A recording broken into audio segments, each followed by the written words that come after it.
পাই না কেন, ওর চাকরি হয় আমার হয় না কেন, ওর ব্যবসায় লাভ আমার লস কেন, ওর বউ সুন্দরী আমার টাকা লাগে না, আছে না নাই?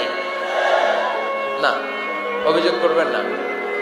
আপনি যে অবস্থানে থেকে অখুশি, আপনি যেই অবস্থানে থেকে আল্লাহর কাছে অভিযোগ করতেছেন, আপনার এই অবস্থানে আসার জন্য অনেকে আল্লাহর কাছে দোয়া করতেছে, ঠিক কিনা?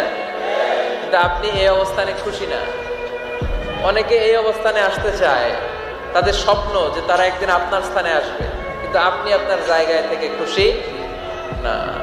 এজন্য উনজুর ইলা মান হুয়া আসফালা মিনকা, তোমার চেয়ে যে খারাপ অবস্থায় আছে তার দিকে তাকাও, তাহলে তোমার মনের দুঃখ ঘুচিয়ে দিবে কে? আপনার চেয়ে যে খারাপ অবস্থানে আছে তার দিকে দেখেন কি অবস্থা। আপনি এইটা চান ওইটা চান, কত কিছু লাগবে আপনার। হসপিটালে যে দেখেন ক্যান্সারে আক্রান্ত রোগীদের কি অবস্থা দেখেন।